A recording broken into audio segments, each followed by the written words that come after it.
ஆண்டவருடைய நாமம் மகிம்படுவதாக. உங்கள் யாவருக்கும் ஆண்டவராகிய இயேசு கிறிஸ்துவின் நாமத்தினாலே என் அன்பின் வாழ்த்துக்களை சொல்லிக்கொள்ள ஆசைப்படுகிறேன். எனக்கு அருமையானவர்களே, இந்த நாளுக்கு விசேஷமாக நல்ல ஒரு பாடத்தை கற்றுக்கொள்ள பிதாவாகிய தேவன் நமக்கு உதவி செய்வாராக. இன்று நாள் செய்தியின் தலைப்பு, கண்டீர்களா, கேட்டீர்களா, பேசினீர்களா? Do you see, did you see, did you hear, did you talk? see, hear, talk. கண்டீர்களா, கேட்டீர்களா, பேசினீர்களா? இதெல்லாம் ஒரு டாபிக்கா என்று நீங்க கேட்கலாம். மிக முக்கியமான ஒரு வார்த்தை நாம் கவனிக்க வேண்டும். கண்டீர்களா, பார்த்தீங்க, கேட்டீர்களா, சொல்றதை கேட்டீங்களா, பேசினீர்களா? எவைகளை குறித்து?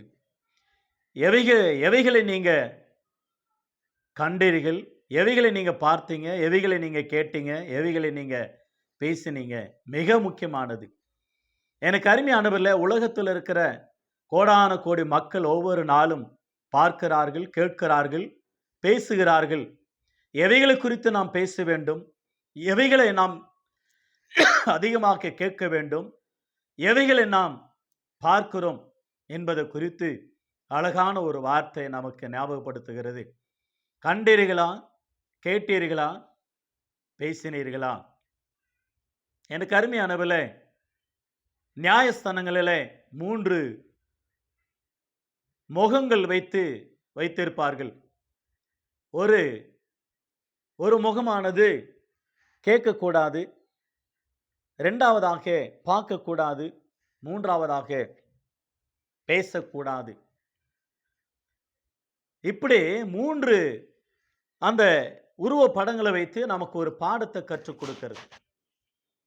கெட்டதை பார்க்கக்கூடாது, கெட்டதை கேட்கக்கூடாது, கெட்டதை பேசக்கூடாது என்று.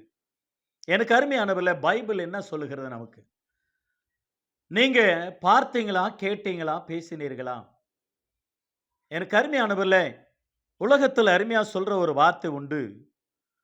கண்ணார பார்ப்பதும் பொய், காதார கேட்பதும் பொய், தீர விசாரிப்பதே மெய் என்று சொல்லுவார்கள். ஆகவே நீங்கள் எதை கண்டீர்கள், நீங்கள் எதை கேட்டீர்கள், எதை நீங்கள் நீங்கள் பேசுகிறீர்கள் என்பது குறித்து மிகவும் நாம் கவனிக்க வேண்டிய ஒரு சத்தியமா இருக்கிறது.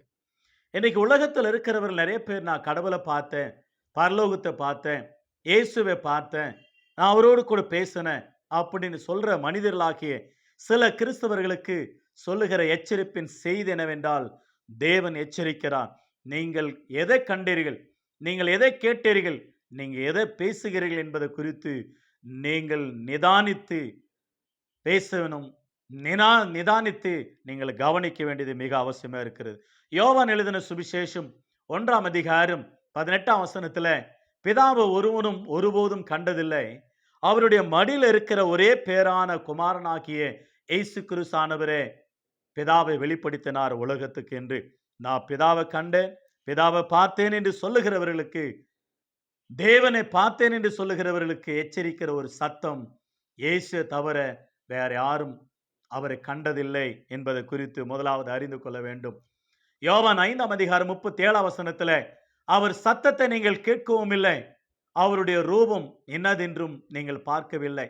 பிதா அவருடைய சத்தம், பிதாவினுடைய சத்தம், பிதாவினுடைய ரூபம் என்ன என்று நீங்கள் பார்க்கவில்லை, அவர் சத்தம் கேட்கவில்லை.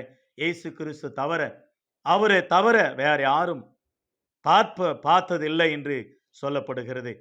அதே வண்ணமாக நான் பரலோகத்தை பார்த்தேன், பரலோகத்துக்கு எப்போ டெய்லி நான் போயிட்டு வர்றேன் அப்படின்னு சொல்ற கிறிஸ்தவர்களுக்கு சொல்லுகிற எச்சரிப்பு என்னவென்றால், யோவான் எழுதின சுவிசேஷம் 3ஆம் அதிகாரம் 13ஆம் வசனத்தில் வாசிக்கிறோம். பரலோகத்திலிருந்து வந்த தேவகுமாரனாகிய இயேசு கிறிஸ்து அல்லாமல் பரலோகத்துக்கு ஏறினவர் ஆகிய இயேசு கிறிஸ்துவை அல்லாமல் வேறு ஒருவரும் பரலோகத்துக்கு போனதில்லை என்று சொல்லப்படுகிறது. ஆகையினால எச்சரிக்கை உங்களை யாவருக்கும் இயேசுவின் நாமத்தினாலே. 3வதாக தேவன் இயேசுவோடு பேசினார். யோவான் 5ஆம் அதிகாரம் 30ஆம் வசனத்திலும் சில வாக்கியங்கள் கீழே கவனித்து பார்க்கும் பொழுது, அவர் சத்தத்தை கேட்டவன், அவரோடு கூட பேசினவன், இயேசு கிறிஸ்து சொல்லுகிறார், நான் சுயமா ஒன்றும் பேசவில்லை. யோவான்ல நிறைய இடத்துல சொல்லியிருக்கிறார், என் பிதா என்ன போதித்தாரோ, என் பிதா என்ன எனக்கு கற்று தந்தாரோ அதை தான் நான் உங்களிடத்துல பேசுகிறேன். இயேசு கிறிஸ்து பிதாவாகி தேவனை கண்டார். இயேசு கிறிஸ்து பிதாவாகி தேவன் டீச் பண்ணார். பிதாவாகி தேவனிடத்துல கற்றுக்கொண்டார். அதை தான் இந்த பூமியில் அவர் பேசினார். கண்டது, கேட்டது, அவர் பேசினது பிதாவாகி தேவன் கொடுத்த கட்டளைகளை என்று மறந்துவிடக் கூடாது. இந்த 3 காரியங்களையும் இயேசு கிறிஸ்தானவர் கண்டார், கேட்டார், பூமியில அவர் பேசினார் நம்மோடு கூட. எனக்கு அருமையானவர்களே, நாம் காணாதவைகள் சில உண்டு, காண்கிறவைகள் சில உண்டு. தேவன் நித்தியமானவர், அழியாத தேவன், அவரை பார்க்க முடியாது. பரலோகம் நித்தியமானது, அழியாதது, அதையும் காண முடியாது. நரகமும் காண முடியாது. நமக்குள்ள இருக்கிற ஆத்மா கூட காண முடியாது. இவைகள் எல்லாம் நித்தியமானவைகள், அழிந்து போகக்கூடிய காரியங்கள் அல்ல என்பதை குறித்து மறந்துவிடக் கூடாது. காண்கிறவைகள் எல்லாம் அநித்தியமானவைகள், காண்கிறவைகள் எல்லாம் அழிந்துவிடும். பரலோகத்தை நான் பார்க்கிறேன் அப்படின்னு சொன்னா அது அழிந்து போகக்கூடியதா இருக்கும். ஆனா பரலோகம் நித்தியமானது. பூமியை தான் நாம் பார்க்கிறோம். இந்த பூமி வெந்து உருகி சாம்பலாகி மடமடான்னு வெந்து உருகி போகிவிடும், சாம்பலாகிவிடும் ஒரு நாள் ஆண்டவருடைய வருகையில. ஆனா பரலோகம் நித்தியமானது, நித்தியமானது. அது எப்பொழுதும் இருக்கக்கூடியது, உண்மையானது பரலோகம். ஆகவே 2 கொரிந்தியர் 4ஆம் அதிகாரம் 16ஆம் வசனம், 17ஆம் வசனம், 18ஆம் வசனத்தில் வாசிக்கிறோம், எங்கள் புறம்பான மனுஷனானது நாளுக்கு நாள் அழிந்து உள்ளான மனுஷனானது நாளுக்கு நாள் பலப்படுகிறவனா இருக்கிறான். ஆகினாலே காண்கிறவைகள் எல்லாம் அநித்தியமானவைகள், காணாத படவைகள், காணாதவைகளோ நித்தியமானவைகள் என்று சொல்லப்படும். காணாதவைகள் நித்தியமானது. நம்முடைய ஆண்டவர் காணாதவர். நிறைய பேர் சொல்லுவாங்க, பைபிளை வைத்துக்கொண்டு மோசையோடு பேசினார், அவர் ஆபிரகாமோடு கூட பேசினார், அவர் ஈசாக்கோடு கூட பேசினார், யாக்கோபோடு கூட பேசினார், தேவனோடு கூட போராடினான் என்று சொல்லப்படுகிறது. யாக்கோபு தேவனோடு கூட போராடவில்லை. ஓசையா புஸ்தகமும் அப்போஸ்தலர் 7ஆம் அதிகாரமும் தேவதூதனோடு கூட பேசினார், தேவதூதனோடு கூட போராடினார் என்று பைபிள் நமக்கு எடுத்து வருகிறது. மோசே முகமுகமா சிநேகிதனோடு பேசுகிறவனமாக பேசினார் என்று சொல்லப்படுகிறது. அருமையான ஒரு வார்த்தை. ஆகவே யாத்திராக 33ஆம் அதிகாரம் 20 முதல் ஒரு 3-4 வசனங்களை நீங்கள் கவனித்து பார்த்தீங்கன்னாக்கா, ஆண்டவரே உங்க முகத்தை நான் பார்க்கணும் என்று ஆவலோடு ஜெபிக்கிற மோசேக்கு சொல்றார், ஒருவன் என்னை கண்டால் அவன் உயிரோடு இருக்க மாட்டான். மனுஷன், என்னை காண்கிற மனுஷன் உயிரோடு இருக்க மாட்டான்.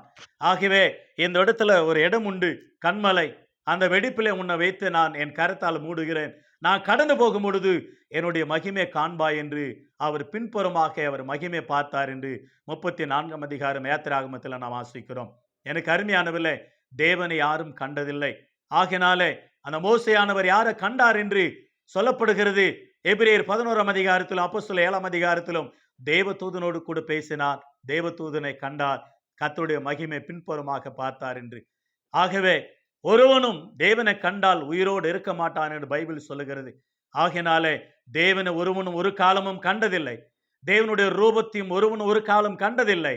தேவனுடைய சத்தத்தை ஒருவனும் ஒரு காலமும் கேட்டதும் இல்லை, அவர் பார்த்ததும் இல்லை. நிறைய பேர், இயேசு என்னோடு பேசினார், என்னோடு கூட காப்பி குடிச்சாரு, என்னோடு கூட டீ குடிச்சாரு, நான் படுத்திருந்த என் தலையில வந்து தொட்டு பார்த்தாரு, என்னை சிலர் சொல்றான் அவர் கரத்தை பிடிச்சாரு, என் காலை அமுக்கி விட்டாரு, கையை அமுக்கி விட்டாரு. என் முன்னாடி வந்து நான் கைத்தை நெரிச்சிருவேன். ஆண்டவர் காலை பிடிக்கிறதுக்கு கூட அருகது இல்லாதன்னா அவர் எப்படி உன் காலை பிடிச்சி உன் கையை பிடிச்சி இயேசுவின் நாமத்தினால இப்படிப்பட்டதான பொய்யான வார்த்தைகளை சொல்லி உலகத்தை ஜனங்களை ஏமாற்றக்கூடாது, சத்தியத்தை சத்தியமா சொல்ல வேண்டும் என்பது குறித்து ஆண்டவர் இன்னைக்கு எச்சரிக்கிறார். நீங்கள் எச்சரிக்கை அடைய வேண்டும், பைபிளை படிக்க வேண்டும், பைபிளை படித்து சரியாக போதிக்க வேண்டும். ஆகையினால்தான் 2 கொரிந்தியர் 5ஆம் அதிகாரம் 1 முதல் 6 வசனங்கள் சொல்லப்படுகிறது, இந்த பூமிக்குரிய கூடாரமாக்கி அழிந்து போயிடும், ஆனா காணாத இருக்கக்கூடிய பரலோகம், நித்தியமான பரலோகம், அழியாத இருக்கக்கூடிய நம்முடைய ஆத்துமா, அதுதான் 6ஆம் வசனத்துல, நாங்கள் தரிசித்து நடவாமல் விசுவாசித்து நடக்கிறோம். கண்ணில் பார்த்ததெல்லாம் அழிந்து போயிடும். கண்ணில் பார்க்காததெல்லாம் நித்தியமானது. ஞாபகத்தில் வைத்துக் கொள்ளுங்கள் என் அருமையானவர்களே. அப்போஸ்தலர் ஆண்டவராக இயேசு கிறிஸ்து பூமியில் வந்த பிற்பாடு அவரோடு கூட ஊழியம் செய்வதற்கு அப்போஸ்தலர் 12 பேரை ஆண்டவர் தெரிந்தெடுத்து கொண்டார். அந்த 12 பேருக்கு பயிற்சி வைத்தார், ஊக்குவித்தார், ஊழியத்தை கற்றுக் கொடுத்தார், ஊழியம் செய்யும்படியா அவர்களுக்கு பெயர்களை வைத்தார். அப்போஸ்தலர் என்று பெயர் வைத்தார். அப்போஸ்தலர் என்றால் அனுப்பப்பட்டவர்கள் அர்த்தம், அழைக்கப்பட்டவர்கள் அர்த்தம். அனுப்பப்பட்டவர்கள், அழைக்கப்பட்டவர்கள், வரவழைக்கப்பட்டார், அனுப்பப்பட்டவர்கள். எனவே அந்த அப்போஸ்தலர்கள் பட்டத்துல ஒருவன் ஆண்டவரை காட்சி கொடுத்து மனசாட்சி நிமித்தமாக குத்துண்டதனாலே தன்னை தற்கொலை செய்து கொண்டான். அவன் மரித்து போனான், யூதாஸ். அப்படி மரித்து போன பிற்பாடு அந்த ஸ்தானத்தை நிரப்புவதற்காக ஒரு மனிதனை தெரிந்து கொள்ள வேண்டும். அப்போஸ்தலர் புஸ்தகம் 1ஆம் அதிகாரம் 21, 22 ஆகிய 2 வாக்கியங்களை வாசிக்கிறோம். யோவான் ஸ்நானகன் ஞானஸ்நானம் கொடுத்ததையும், இயேசு கிறிஸ்துவானவர் ஊழியம் செஞ்சதையும், அவர் மரித்ததையும், அவர் உயிர் தெழுந்ததையும், அவர் பரமேறி சென்றதையும், அவர் பரலோகத்துக்கு சென்றதையும், ஊழியம் செஞ்சதையும் எல்லாவற்றையும் பார்த்த ஒருவனை அந்த பட்டத்துல, அந்த அப்போஸ்தலர் பட்டத்துல சேர்த்து கொள்ள வேண்டும். ஆகவே 2 பேரை தேர்ந்தெடுக்கிறார்கள். அந்த 2 பேர்ல ஒருவருக்கு சீட்டு விழுகிறது. அவனை 12வது சேர்த்து கொள்ளுகிறத நாம் பார்க்கிறோம். எனக்கு அருமையானவர்களே, இயேசு கிறிஸ்து உயிர் தெழுந்ததை பார்க்கணும், யோவான் ஸ்நானகன் ஞானஸ்நானம் கொடுத்ததை பார்க்கணும், இயேசு கிறிஸ்து ஊழியம் செய்ததை பார்க்கணும். அவர்கள் தான் அப்போஸ்தலர்கள், அழைக்கப்பட்டவர்கள் என்று அர்த்தம். இன்றைக்கு நீங்க யாரா இருக்கிறீங்க, எப்படி இருக்கிறீங்க என்பது குறித்து நீங்க கவனிக்க வேண்டும். எனவே அப்போஸ்தலர்கள் 3 விதமான அப்போஸ்தலர் இருக்கிறார்கள். இயேசு கிறிஸ்து நேரடியாக அழைக்கப்பட்ட அப்போஸ்தலர் 12 பேர். அதுக்கு அடுத்தது சேஷதமாக அப்போஸ்தலர் 13ஆம் அதிகாரத்துல பரிசுத்த ஆவியினாலே அழைக்கப்பட்ட அப்போஸ்தலனாகிய பவுலும் பர்னபாவும் நான் அழைத்த ஊழியத்திற்கு அனுப்பிவிடுங்கள் என்று பரிசுத்த ஆவியானவராலே அழைக்கப்பட்ட அப்போஸ்தலர்கள். 3ஆவதாக அந்தியோகியா சபை மூலமாக, அந்தியோகியா கிறிஸ்து சபை மூலமாக அபிஷேகம் பண்ணப்பட்ட அப்போஸ்தலராக எண்ணப்பட்டவர்கள் இயேசு கிறிஸ்துவுக்கு பிற்பாடு பிறந்த சகோதரர்கள். யாக்கோபு எழுதின நிருபம், யூதா எழுதின நிருபம், அநேகரை கூட அந்த சபையிலிருந்து அப்போஸ்தலர்களாக, மூப்பர்களாக, அப்படியாக கண்காணிகளாக சிலரை அபிஷேகத்து ஊழியத்திற்கு ஊக்குவித்து மூப்பர்களாக அவர்களை உருவாக்கினதை நாம் பார்க்கிறோம். 3ஆவதாக அந்த அந்தியோகியா சபையில் உருவாக்கப்பட்டவர்கள் அப்போஸ்தலர்கள். 3 விதமாக காணப்படுகிற பைபிள் உண்மையானது, சத்தியமானது என்பதை குறித்து மறந்துவிடக்கூடாது. இன்றைக்கு இருக்கிற அப்போஸ்தலர்கள் எந்த பட்டத்தில் இருக்கிறீர்கள் என்பதை குறித்து சிந்திக்க வேண்டிய ஒரு நிலை நமக்கு இருக்கிறது இந்த நாள்ல. எனக்கு அருமையானவர்களே, அந்த 12 சீடர்கள் மீண்டுமாக அவர்கள் கண்டார்கள், கேட்டார்கள், பேசினார்கள். இயேசு கிறிஸ்துவோடு கூட இருந்தவர்கள் அவர்கள் அற்புதங்கள், அதிசயங்களை செஞ்சதை கண்டார்கள், கேட்டார்கள், அவர்கள் பேசினார்கள். எனக்கு அருமையான கத்தோடுப்பில் நம்முடைய வாழ்க்கையில அந்த காட்சியை தான் அப்போஸ்தலனாகிய பேதுருவானவர் அருமையாக நமக்கு எடுத்து வைக்கிற நல்ல ஒரு சத்தியமா இருக்கிறது. அப்போஸ்தலர் புஸ்தகம் 4ஆம் அதிகாரம், அப்போஸ்தலர் புஸ்தகம் 4ஆம் அதிகாரம். எனக்கு அருமையான தேவஜனமே, அப்போஸ்தலர் புஸ்தகம் 4ஆம் அதிகாரத்தை திருப்பிக் கொள்ளுவோம்.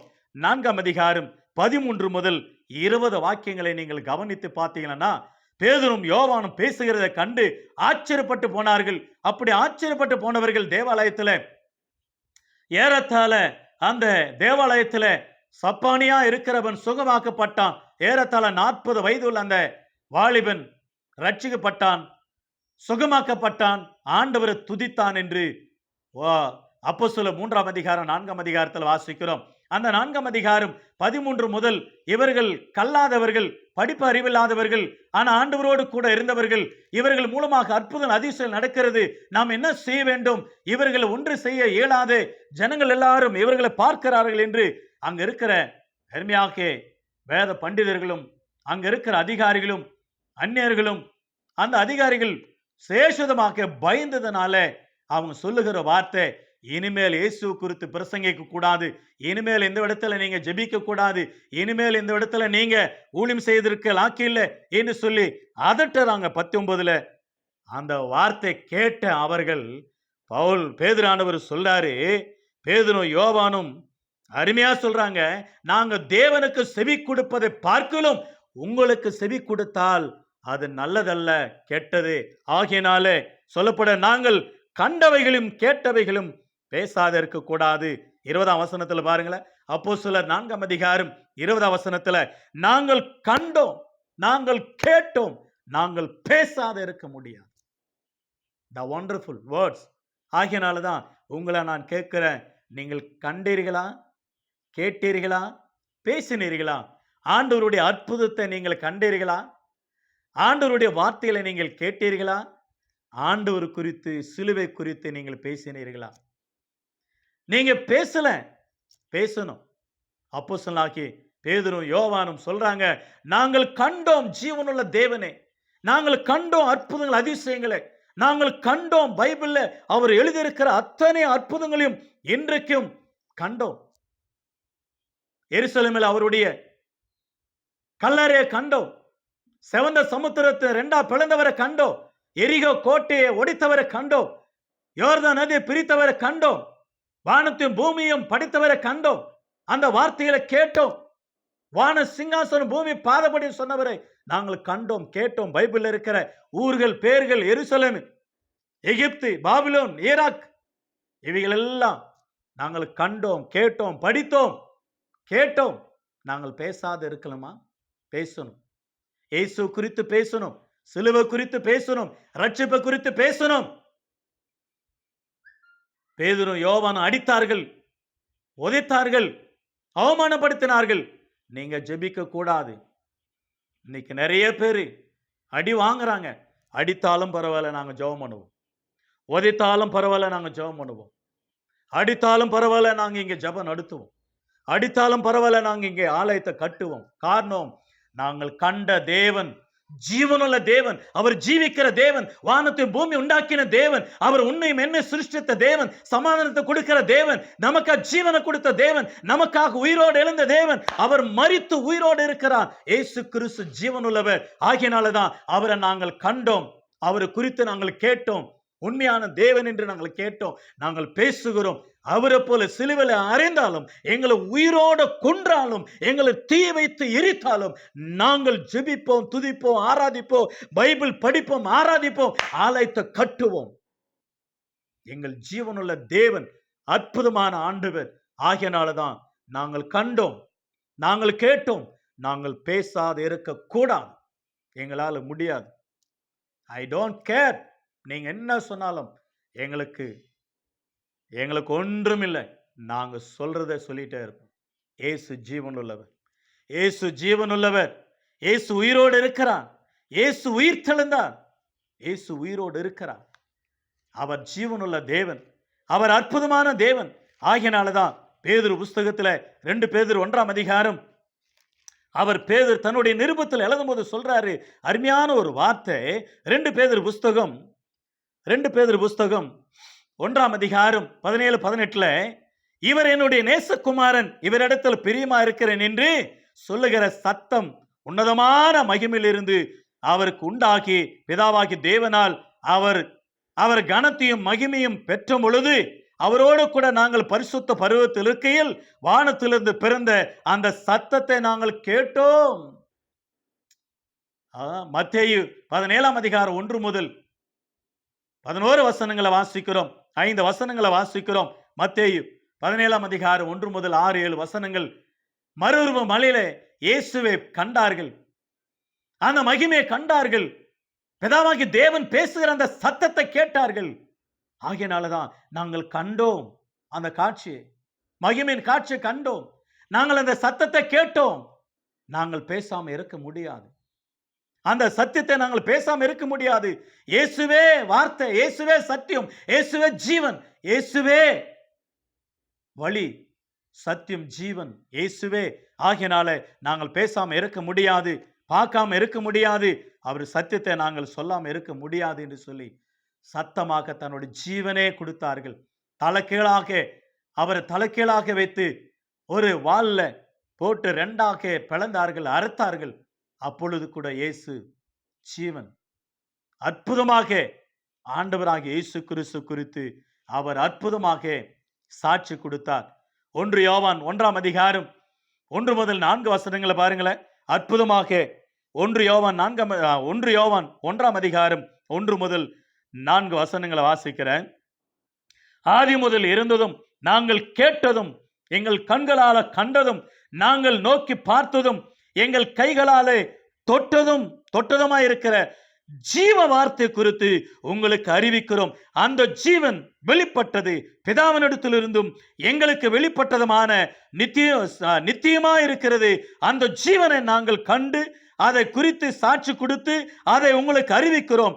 நீங்கள் எங்களோடு கூட ஐக்கியமுள்ளவர்களாகும்படி நாங்கள் கண்டும் கேட்டும் இருக்கிறதை உங்களுக்கு அறிவிக்கிறோம். எங்களுடைய ஐக்கியம் பிதாவோடும் அவருடைய குமாரனாகிய இயேசு கிறிஸ்துவோடும் இருக்கிறது. உங்கள் சந்தோஷம் நிறைவேறுக்கும்படி இவைகளை உங்களுக்கு எழுதுகிறோம். யோவான் எவ்வளவு அருமையாக, யோவானும் பேதுரும் அன்றைக்கு தேவாலயத்தில் ஒரு அற்புதம் செஞ்சதுனால அன்றைக்கு இருக்கிற ஜனங்கள் இடத்துல சொன்னாங்க, நாங்கள் கண்டோம், நாங்கள் இரட்சகரை கண்டோம், நாங்கள் கேட்டோம். ஜீவனுள்ள வார்த்தைகளை நாங்கள் பேசாத இருக்கக்கூடாது. அந்த ஜீவனுள்ள வார்த்தை இயேசு கிறிஸ்துவே இருக்கிறார். அந்த இயேசு கிறிஸ்துவை குறித்து உங்களுக்கு சொல்லுகிறோம். அவரே வழி, அவரே சத்தியம், அவரே ஜீவன். பரலோகத்துக்கு போனன்னா, மோட்சம் வேணும்னா, ரட்சிப்பு வேணும்னா, பாவ மன்னிப்பு வேணும்னா, சமாதானம் வேணும்னா, சந்தோஷம் வேண்டும் என்றால் இயேசு கிறிஸ்து ஒருவர் தான் இந்த உலகத்துல தர முடியும். அவர்தான் உலகத்தின் தெய்வம், அவர்தான் உன் தெய்வம், அவர்தான் நம் தெய்வம், அவர்தான் என் தெய்வம். இயேசு கிறிஸ்து தான் உலக ரட்சகர். இயேசு கிறிஸ்து தான் நம்முடைய ஆத்மா ரட்சகர் என்பது குறித்து மறந்துவிடக் கூடாது. எனக்கு அருமையான கத்துடைப்பில் நம்முடைய வாழ்க்கையில, ஆகவே நீங்கள் கண்டீர்களா, கேட்டீர்களா, பேசினீங்களா? இயேசுவை பற்றி கிறிஸ்துவர்களாகிய நாம் கண்டோம், கேட்டோம், பார்த்தோம், பேச வேண்டும், பேச வேண்டும். ஆகியனால்தான் அப்போஸ்தலனாகிய பவுலானவருக்கு அருமையாக ஆண்டவர் அவரை ரட்சிப்பதற்கு முன்னதாக அப்போஸ்தலர் புஸ்தகம் 22ஆம் அதிகாரம் அவருக்கு தரிசனமான விதத்தை குறித்து அவர் சொல்லுகிற வார்த்தை அருமையாக ஆச்சரியம். அப்போஸ்தலர் 9ஆம் அதிகாரத்தில் நடந்த சம்பவங்களை 2 அதிகாரத்தில் சொல்லுவார். அந்த 2 அதிகாரங்களில் ஒன்று அப்போஸ்தலர் 22ஆம் அதிகாரம் வசனம் 12 கவனித்து பாருங்களேன். அப்பொழுது வேத பிரமாணத்தின்படியே பக்தி உள்ளவனும் அங்கே குடியிருக்கிற சகல யூதராலும் நல்லவன் என்று சாட்சி பெற்றவனமாக்கிய அனானியா என்னும் ஒருவன் என்னிடத்தில் வந்து நின்று, சகோதரனாகிய சவுலே, பார்வை அடைவையாக என்றான். அந்த நேரமே நான் பார்வை அடைந்தேன். அவனை ஏறிட்டு பார்த்தேன். அப்பொழுது அவன் நம்முடைய முன்னோர்களின் தேவனுடைய திருவுலகத்தை நீ அறியவும், நீதிபரரை தரிசிக்கவும், அவருடைய திருவாயும் ஒளியை கேட்கவும் அவர் உன்னை முன்னமே தெரிந்து கொண்டார். இயேசு குறித்து கேட்க, பார்க்க, பேச உன்னை தெரிந்து கொண்டார். நீ கண்டவைகளும் கேட்டவைகளும் குறித்து சகல மனுஷருக்கு முன்பாக அவருக்கு சாட்சியாக இருப்பாயாக. நீ இப்பொழுது தாமதிக்கிறது என்ன? நீ எழுந்து கர்த்தருடைய நாமத்தை தொழுது கொண்டு ஞானஸ்நானம் பெற்று உன் பாவங்களார கழுவப்படு. அப்போஸ்தலர் 22ஆம் அதிகாரம் 12 முதல் 16 வசனங்களை வாசிக்கிறோம். நீ கண்டவைகள், நீ கேட்டவைகள், அவைகளை குறித்து அநேகருக்கு சாட்சியா சொல்லு என்று சொல்லி அப்போஸ்தலனாகிய அருமையாக அனனியா அப்போஸ்தலனாகிய சவுலை பார்த்து சொன்னார். அவர் பவுலாக மாறினார், அப்போஸ்தலனாக மாறினார். ஆண்டவர் மாற்றிக்கொண்டார். எனக்கு அருமையானவர்களே, இதே அதிகாரம் இந்த அப்போஸ்தலர் புஸ்தகம் 26ஆம் அதிகாரம் வசனம் 13 முதல் 18 வசனங்களிலே தமஸ்கு பட்டணத்துக்கு வழியாக அவர் போகும் பொழுது தேவன் அவரை சந்தித்து தரிசனமானதே, நீ கண்டவைகள், கேட்டவைகள், அவருக்கு ஒரு ஒளி, இயேசுனுடைய ஒளி பிரகாசித்தது. அந்த ஒளியை கண்டார். ஆண்டவராய் இயேசு கிறிஸ்து பேசுகிற வார்த்தையை கேட்டார். அவர் உயிர்த்தெழுதலை குறித்து பேசினார். நான் அவருக்காக சாவேன், அவருக்காக உயிர் கொடுப்பேன், அவருக்காக நான் ஆயத்தமா இருக்கிறேன் என்று இயேசு கிறிஸ்துவுக்காக ஜீவனை கொடுக்க ஆயத்தமா இருந்தார்.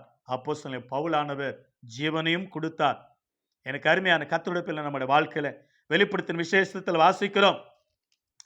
அப்போஸ்தலனாகிய அருமையாக யோவானுக்கு ஆண்டவர் வெளிப்படுத்தின வார்த்தையை நாம் பார்க்கும் பொழுது இந்த வார்த்தை சொல்லப்படுகிறது. 3வது வெளிப்படுத்தின விசேஷம், ரெவலேஷன், வெளிப்படுத்தின விசேஷம் 1ஆம் அதிகாரம் 1 முதல் 3 வசனங்களில் 3ஆம் வசனத்தில் சொல்லப்படுகிறது. அருமையான ஒரு வார்த்தை. நீ கண்டவைகள் கேட்டவைகள் என்று சொல்லப்படுகிறது பாருங்க. சீக்கிரத்தில் சம்பவிக்க வேண்டியவைகளை தம்முடைய ஊழிக்காரருக்கும் காண்பிக்கும் பொருட்டாக தேவன் இயேசு கிறிஸ்துவுக்கு ஒப்பித்ததும் இவர் தம்முடைய தூதனை அனுப்பி தம்முடைய ஊழிக்காரனாகிய யோவானுக்கு வெளிப்படுத்தினதுமான இவன் தேவனுடைய வசனத்தை குறித்தும் இயேசு கிறிஸ்து பற்றிய சாட்சியை குறித்தும் தான் கண்ட யாவையும் சாட்சியாக அறிவித்திருக்கிறார். இந்த தீர்க்கதரிசன வசனங்களை வாசிக்கிறவனும் கேட்கிறவனும் இதில் எழுதியிருக்கிறவர்கள கை கொள்ளுகிறவர்களும் பாக்கியவான்கள். காலம் சமயமா இருக்கிறது. கேட்டவைகள், எழுதினவைகள், பேசினவைகள் கை கொண்டு 13 வசனம் 19 வசனத்துல வாசிக்கிறோம். அருமையான ஒரு வார்த்தை. நீ கண்டவைகளையும் இருக்கிறவைகளையும் இவைகளுக்கு பின்பு சம்பவிக்கவைகளையும் நீ குறித்து பேசு பேசு பேசு என்றார். எனக்கு அருமையான கத்துடுப்பில் நம்முடைய வாழ்க்கையில பேசணும். ஆண்டவர் குறித்து பேசணும். அவரை குறித்து நீங்கள் கேட்டீர்கள், நீங்கள் பார்த்தீர்கள், நீங்கள் கண்டீர்கள், பேச வேண்டும். மத்திய எழுதின சுவிசேஷம் அருமையாக இவைகளெல்லாம் சீசர்கள் சொன்ன வார்த்தைகளை நாம் கேட்டோம். பட் நமக்கு 3 காரியங்கள் வசனங்கள், ஒரு 3 வசனங்களை வாசித்து நாம் அருமையான வார்த்தையை நாம் கேட்டு ஜெபிக்க நம்ம கர்த்தர் உதவி செய்வாராக. முதலாவதாக மத்திய எழுதின சுவிசேஷம் 11ஆம் அதிகாரம் 4-5 வாசிக்கிறோம். யோவான் ஸ்நானகன் அனுப்பின ஆட்கள் இயேசுவாண்ட வந்த பிற்பாடு இயேசு சொல்லுகிற காரியம் என்னவென்றால், மத்திய எழுதின சுவிசேஷம் 11ஆம் அதிகாரம் 4-5, இயேசு அவர்களுக்கு பிரேத்தரமாக நீங்கள் கேட்கிறதையும் காண்கிறதையும் யோவானிடத்தில் போய் அறிவியுங்கள். குருடர் பார்வையாடுகிறார்கள், சப்பானிகள் நடக்கிறார்கள், குஷ்டரோகிகள் சுஸ்தமாகிறார்கள், செவிடர் கேட்கிறார்கள், மரித்தோர் எழுந்திருக்கிறார்கள், தரித்திரருக்கு சுவிசேஷம் பிரசங்கிக்கப்படுகிறது. போய் யோவானுக்கு போய் சொல்லுங்கள் என்று சொன்னார். எனக்கு அருமையான கர்த்தருடைய நம்முடைய வாழ்க்கையில நீங்க அற்புதத்தை பெற்றுக் கொண்டீர்கள், கண்டீர்கள், அற்புதம் கண்டீர்கள், கேட்டீர்கள், ஆண்டவருடைய வார்த்தை பேசுகிறீர்களா? உங்களுக்கு ஆண்டவர் அற்புதம் செஞ்சார் இல்லையா, அதை குறித்து பேசணும். ஆண்டவர் உங்களை ரட்சித்தார் இல்லையா, அதை குறித்து நீங்கள் பேசணும். சுவிசேஷத்தை தரித்திரருக்கு சொல்லணும். சுவிசேஷத்தை நீங்க சொல்லணும். நீங்கள் கண்டீர்கள், அற்புதத்தை கண்டீங்க, அதிசயங்களை கண்டீங்க. நீங்க கண்டு காணாதது போல இருக்கக்கூடாது. நீங்கள் கேட்டும் கேட்காதது போல இருக்கக்கூடாது. நீங்கள் பேசாமல் இருக்கக்கூடாது. இயேசுவை பற்றி நீங்கள் பேசியே தீரணும். பேசினாதான் ஆண்டவர் அற்புதம் செய்வார். நீங்கள் பேசணும். நீங்கள் கண்டவைகள் கேட்டவைகள் இனமாக. இரண்டாவதாக மத்திய எழுதின சுவிசேஷம் 10ஆம் அதிகாரம் வசனம் 10ஆம் அதிகாரம் 26 முதல் சில வாக்கியங்கள். மத்திய எழுதின சுவிசேஷம் 10ஆம் அதிகாரம் 26 முதல், அவர்களுக்கு பயப்படாதிருங்கள், வெளியாக்கப்படாத மறைப்பொருளும் இல்லை, அறியப்படாத ரகசியமும் இல்லை. நான் உங்களுக்கு இருளிலே சொல்லுகிறதை நீங்கள் வெளிச்சத்திலே சொல்லுங்கள், காதில கேட்கிறதே நீங்கள் வீடுகளின் மேல் பிரசுத்தம் பண்ணுங்கள். ஆத்துமாவை கொல்ல வல்லவர்களாய் இராமல் சரீரத்தை மாத்திர கொள்ளுகிறவர்களுக்கு நீங்கள் பயப்பட வேண்டாம். ஆத்துமாவையும் சரீரத்தையும் நரகத்தில் அழிக்க வல்லவருக்கே நீங்கள் பயப்படுங்கள். நீங்கள் சொல்லுங்க. இருள் உங்களுக்கு சொல்றேன், நீங்கள் வீடுகளின் மேலே போய் அதை சொல்லுங்கள். கேட்டீங்களா? ஆண்டவருடைய வார்த்தை கேட்டீங்களா? போய் சொல்லுங்க. நீங்க போய் சொல்லுங்க. நான் இருள சொல்றேன். அதாவது ஆண்டவர் கற்றுக் கொடுக்கிறத வீட்டு மேல போய் சொல்லுங்கன்னா, நீங்க போய் வெளியே போய் சொல்லுங்க. வீட்டில் கேளுங்க, சபையில கேளுங்க, ட்ரைனிங் சென்டர்ல கேளுங்க, எழுதி கொள்ளுங்க, படித்துக் கொள்ளுங்க, ட்ரைனிங் ஆகுங்க. பைபிளை குறித்து போய் சொல்லுங்க. ரட்சிப்பை குறித்து, ரட்சகரை குறித்து சொல்லுங்க, நரகத்தை குறித்து சொல்லுங்க, பரலோகத்து குறித்து சொல்லுங்க, இயேசு குறித்து சொல்லுங்க. இயேசு உனக்காக மரித்தார் என்று, இயேசு உனக்காக ரத்த சிந்தினார் என்று ரட்சகரை பத்தி ரட்சிப்பை சொல்லுங்க. நீங்க ரட்சிக்கப்பட்டீங்க. உங்களை போல நம்ம போல யாரும் நரகத்துக்கு போகக்கூடாது. சுவிசேஷத்தை சொல்ல வேண்டும். சுவிசேஷத்தை சொல்ல வேண்டும். அது நம்ம மேல விழுந்த கடமையா இருக்கிறது. ஆண்டவர் கொடுத்த கட்டளையா இருக்கிறது. உலகம் முழுவதும் போங்கள், சுவிசேஷம் சொல்லுங்கள் சொன்னார். ஆகினால மூன்றாவதா கடைசியாக மத்திய எழுதின சுவிசேஷம் 28ஆம் அதிகாரம் 18 முதல் சில வாக்கியங்களை வாசிக்கிறோம்.